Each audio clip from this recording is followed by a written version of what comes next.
Welcome back to the RWTA Chilled Out series. I'm Marianne, Kintzel. We have a new member, and I'm very happy to be speaking with Chris Catchpole, owner of CJC Compliance. Hi, Chris. Hi, Marianne. Thank you very much for the invitation. I'm looking forward to this networking. Thank you very much. True pleasure. True pleasure.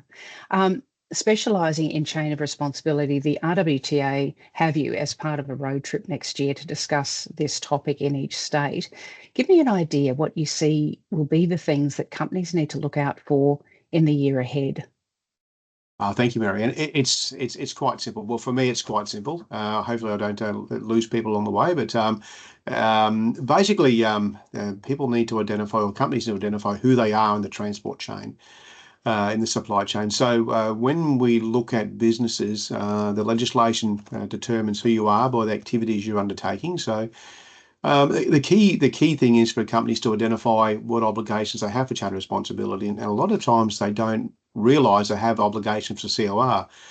Back in the day, it was all it's the truck driver. It's all on the truck driver. We don't have nothing to do with the truck driver. It's all the truck driver's fault. So it's key to identify who you are. A common one, for cold chains would be consignors, consignees, loaders, unloaders, packers, that type of stuff, and identifying who you are, what obligations you've got, then what responsibilities you've got, and how you're going to mitigate the risk. It's that simple. So, yeah, that's one of the key focuses. Okay, well, you drove a truck for a while there. Do you feel that you're qualified to speak about these topics? Well, I don't know. I tell my wife all the time I'm just a dumb truck driver.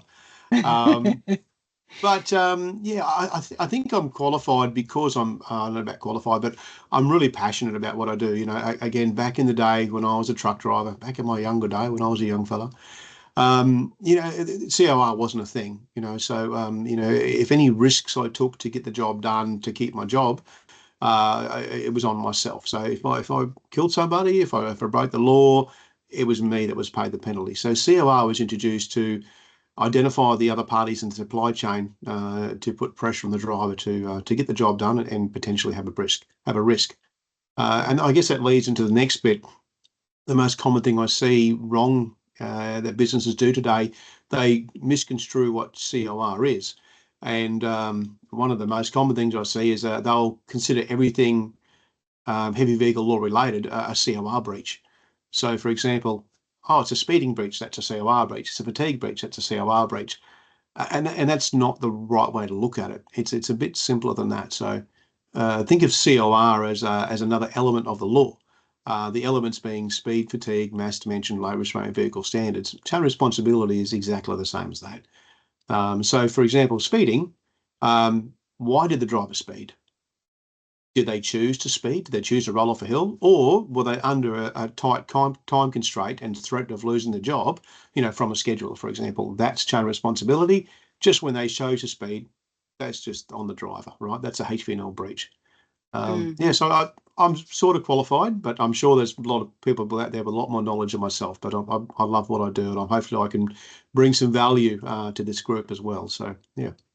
Look, my question was tongue in cheek and it was cheeky, but it was really to say, you've been a truck driver, you get this, you know what it's all about. But what do you think companies and individuals might be missing in the conversation about chain of responsibility? What do you think is, probably the most common thing that you find that you go, oh, well, we need some education on that? Really, that identification bit, I think, is identifying who we are and what obligations we've got, and misconstruing what COR is. It's still a very common practice. For example, simple one. When we read documentation or legislation, people think naturally the driver is missing from all the documents, and they automatically add the driver back into a party of COR. But in actual fact, the driver is not a party to chain responsibility. So, and when people include driver into their COR matrix, it makes me think again. We're going back to the dark ages where again it's the driver's responsibility. When COR is identified to, I guess, protect the driver in some regards from external forces and making them have a breach. So it's really identification and really understanding what core is. But it's just an education part, right? Hopefully, like anyone, my job will be redundant one day because everyone will be sweet and I can retire happily. So But yeah, hopefully that answers your question, Marianne. It really does, and it's look, Chris, it's been lovely to speak with you. You'll become a very familiar face with the membership in the year ahead, and I encourage in the meantime, if people have questions on this topic, to reach out. We're happy to have you here. Thank you very much, Marianne. I really appreciate it. Thank you for your time. Great pleasure.